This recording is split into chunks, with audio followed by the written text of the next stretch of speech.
Senhoras e senhores, uma boa tarde. Hoje a gente começa o módulo 36, distâncias e as áreas do paralelogramo e do triângulo. Hoje vai ser por vídeo, mas na segunda-feira a gente volta para as nossas lives. E vamos lá, o cálculo de área é cálculo de áreas, né? É um dos assuntos da geometria que tem mais relação com situações do dia a dia. Seja para saber o tamanho de um apartamento que pretendemos comprar, para avaliar o nível de desmatamento de uma floresta, ou para calcular a quantidade de tinta para pintar uma casa, recorremos ao conceito de área.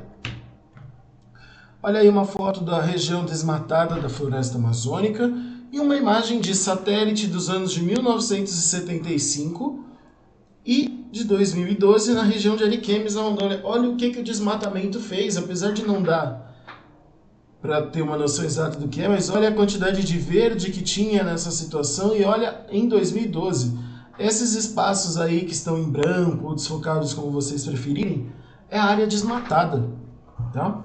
No sexto ano, você estudou em detalhe o cálculo de área de quadrados e retângulos.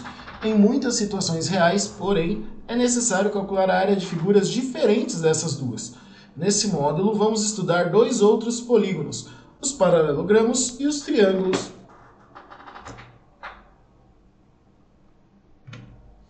Olha um problema inicial para a gente começar essa análise aí. A professora de Geografia do sétimo ano de uma escola da cidade de Curitiba pediu aos alunos que descrevessem algumas características do local onde residem. Letícia, que mora no bairro Água Verde, resolveu falar sobre o formato e o tamanho dos quarteirões de seu bairro, um pouco diferentes dos encontrados no restante da cidade. Observe a imagem aérea do quarteirão onde fica a casa de Letícia. Então veja, essas ruas, essas figuras que estão aí, se vocês olharem bem, formam algo conhecido para vocês, digamos assim. O formato da casa de Letícia pode ser associado a um tipo de quadrilátero notável.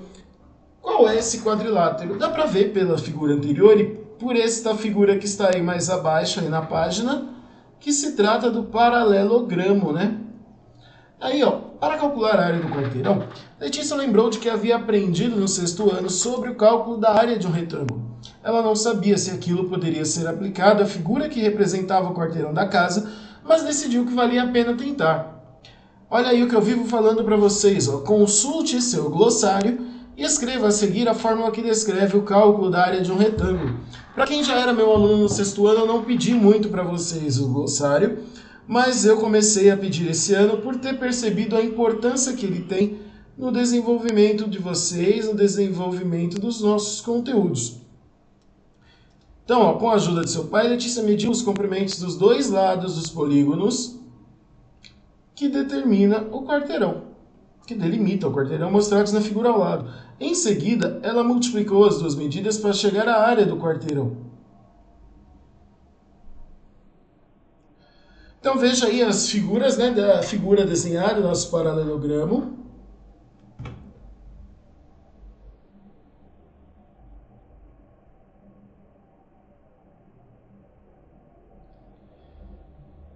Então, qual foi a área que Letícia obteve considerando os cálculos que fez? Então vamos lá, né? Se era 110 vezes 150, o que a gente vai fazer agora é verificar se está certo o que ela fez, né? E daria 16.500 metros quadrados. Será que isso está certo? Vamos ver. No dia seguinte, Letícia levou a professora de matemática se o cálculo que ela tinha feito estava correto. Em vez de dar a resposta diretamente, a professora propôs para a classe uma atividade para esclarecer a dúvida de Letícia. Para isso, ela refez a figura do quarteirão de Letícia em uma malha quadriculada. Olha só como que ficou esta figura na malha quadriculada. Ela tem uma particularidade, veja. Que esses 150 metros, se você pegar principalmente lá pelo de cima, por quê? Esta medida é igual a esta. Olha aqui, 1, 2, 3, 4, 5, 6. Essa medida de 150 metros ela é dividida exatamente 6 quadrinhos. Dá para calcular a medida do lado de cada um desses quadrados que formam esta malha. Então veja, vamos adiante aqui. Observando o lado do polígono que está sobre a Rua Maranhão. Olha só, onde está a Rua Maranhão? Este lado aqui de 150 metros, tá? determine a medida do lado de cada quadrado da malha usada pela professora. Então veja aqui, como eu falei para vocês, se cada quadrinho aqui tem, são 3, 4, 5, 6. 6 quadrinhos dá 150, ou se você escrever como 6x igual a 150, já que a medida será toda igual, 150 dividido por 6 dá 25 metros, é a medida do lado de cada quadrinho. Ou seja, 25 metros tem cada quadrado dessa malha quadriculada. E aí, qual é a área que cada quadrado da malha representa? Se é um quadrado, medida do lado elevado ao quadrado é a área de um quadrado, certo? Que dá 625 metros quadrados. Aí vem, utilizando o quadrado da malha como unidade de medida de área, calcule a área do polígono e explique o seu raciocínio. Uma forma para você desenvolver esse raciocínio de uma forma correta ou de uma forma que não confunda tanto, veja bem qual que é. O que você tem ali? Tem a área bonitinha ali, né? O que a gente vai fazer agora é ver de que forma que a gente pode calcular isso usando como medida de lado. Então veja, vamos voltar lá na nossa figura, vamos trabalhar com essas medidas que estão aí. Vamos apagar isso tudo e vamos por partes, como diria um amigo, né? O que nós temos aqui? Se a gente pegar... Lembra que a gente aprendeu a calcular a área de outras formas? Olha só. O que nós temos aqui,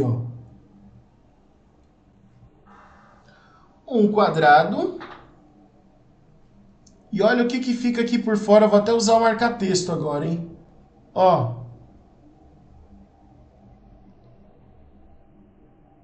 Um quadrado e 2 retângulos, se a gente for calcular a área assim, concorda? E como que a gente faz agora?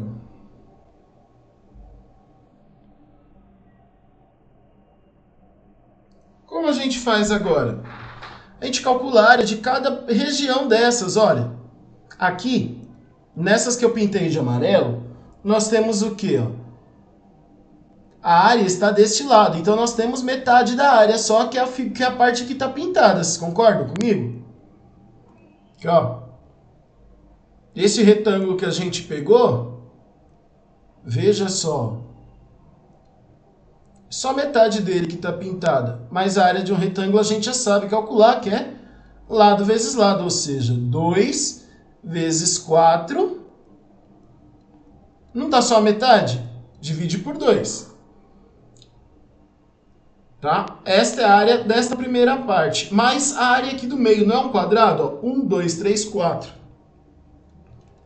4 vezes 4. Mas aqui não é a mesma área? 2 vezes 4 dividido por 2. Quanto que vai dar essa brincadeira? Olha só. Aqui no meio, 2 vezes 4, 8, dividido por 2, 4. Mais 16... mais 4. 4 mais 16 dá 20. 20 mais 4, 24 unidades de área. Tem essa nossa figura. O que significa isso? 24 unidades de área vezes os 625 metros quadrados de cada um dos quadradinhos ali. 24 vezes 625 vai dar 15 mil metros quadrados. Será que isso tem relação com aqueles 1000 que eu falei lá no comecinho do vídeo? Acho que não, senão tem coisa errada aí, né? Tem o jeito como ela calculou naquele momento, agora nós fizemos mais certo, 15 mil metros quadrados. Portanto, qual é a área do polígono em metros quadrados? Eu já meio que respondi, né? Porque 24 unidades de área, utilizando o quadradinho como unidade de medida. Aí na questão 7 ele pede em metros quadrados. Aí 15 mil metros quadrados. Tudo bem, meu povo? Vamos em frente. Então, item 8. O cálculo realizado inicialmente por Letícia estava correto? Não, né? Que conclusão você pode tirar a partir da atividade proposta pela atividade de Letícia? a gente pode chegar a essa conclusão de que a área de um paralelogramo qualquer não pode ser calculada multiplicando-se as medidas dos dois lados adjacentes desse paralelogramo, como acontece com os retângulos. Na grande maioria das vezes, você consegue calcular por base vezes altura, mas você precisa levar em conta outras propriedades, como a gente precisou fazer nesta malha quadriculada agora, tudo bem? E olha só, medindo algumas distâncias. Na seção anterior, você viu que para calcular a área de um paralelogramo, não devemos proceder da mesma maneira que fazíamos para os retângulos. Assim, será necessário desenvolver estratégias diferentes para figuras como os paralelogramos e os triângulos. Vamos agora entender como medir algumas distâncias que nos ajudarão nesse desenvolvimento. A foto a seguir mostra a jogadora Dani Lins, da Seleção Brasileira de Vôlei, realizando um levantamento de costas. A jogada é ainda mais difícil porque ela está bem afastada da rede. E tá aí a foto, né? Como você faria para determinar a que distância da rede Dani se encontrava no momento do levantamento? Para ajudá-lo, considere o esquema abaixo, em que o ponto D representa a posição da jogadora e a reta R representa a rede. Então veja essa figura que nós temos aí.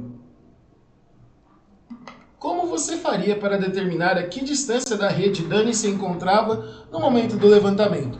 Para ajudá-lo, considere o esquema abaixo, em que o ponto D representa a posição da jogadora e a reta R representa a rede. Tudo bem? Vamos às perguntas. Dentre os 4 segmentos desenhados na figura, DP, DQ, DS e DT, qual é aquele cuja medida representa a distância entre Dani e a rede?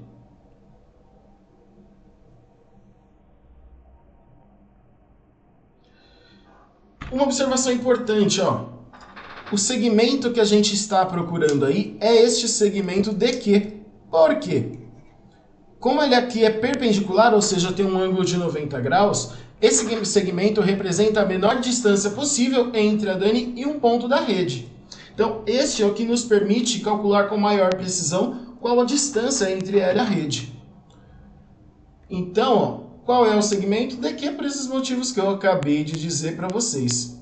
Bom, se você tivesse de determinar a distância entre essas duas retas, qual comprimento você mediria? O de JK, o de LM ou o de NO? E justifique sua resposta. Então, ó, mais uma vez, seria este segmento NO. Por quê? Como o segmento NO é perpendicular às duas retas, isso significa que a menor distância possível entre um ponto da reta R e um ponto da reta S. Por conta desses ângulos de 90 graus, que a gente pode afirmar que a menor distância é delimitada por eles. Bom? E o item 3, o que se pode afirmar sobre as medidas dos segmentos NO e PQ? E justifique sua resposta. Então, pessoal, essas medidas são iguais. Por quê? Tanto NO quanto PQ são perpendiculares às retas S e à reta T. Desta forma, o quadrilátero NOQP é um retângulo. Sendo assim, esses lados opostos aqui, ó, ou seja, ó, este lado é igual a este e este lado é igual a este outro aqui. Tá? Desta forma, eles têm medidas iguais. Tá bom? E aí na seção de olho tem algumas observações importantes, ó. Sempre que falamos em distância entre duas figuras geométricas quaisquer, estamos nos referindo à menor distância possível entre elas. Assim, a distância entre um ponto P e uma reta R deve sempre ser medida sobre a reta que passa por P e é perpendicular a R. A distância entre duas retas paralelas S e T deve sempre ser medida sobre uma reta perpendicular às retas S e T. Obviamente, mais para frente nos nossos estudos, a gente vai aprender outras formas de medir, mas por enquanto, desta forma é a mais precisa. E aí, na letra, no exercício 1, usando régua e esquadro, determine a distância entre o ponto P e a reta R em cada situação, lembrando-se sempre que tem que ter um ângulo de 90 graus, ou seja, perpendicular, por isso o uso do esquadro. Lembra? Apoia a régua na reta R e usa o esquadro para garantir o ângulo de 90 graus e traçar até o ponto P, tá bom? A mesma coisa você vai fazer neste exercício 2, usa a régua e o esquadro para resolver essas questões aí. Por fim, usando essas propriedades, façam a análise do teste 1. E da mesma forma, considere a malha a seguir. Lembrando, ela é formada por quadrados com 2 centímetros de lado. Então tá muito fácil de analisar isso, gente. É só vocês pensarem um pouquinho na questão dos 2 centímetros aí. E na sessão em casa, vocês vão fazer exercícios 1, 2 e 3, tá? Lembrando, as dúvidas que tiverem, pessoal, por favor, comenta aqui no vídeo que fica mais rápido de eu responder. Se na segunda-feira na live que vamos fazer, eu já entro preparado para respondê-las, tá ok? Até mais, gente. Tchau, tchau.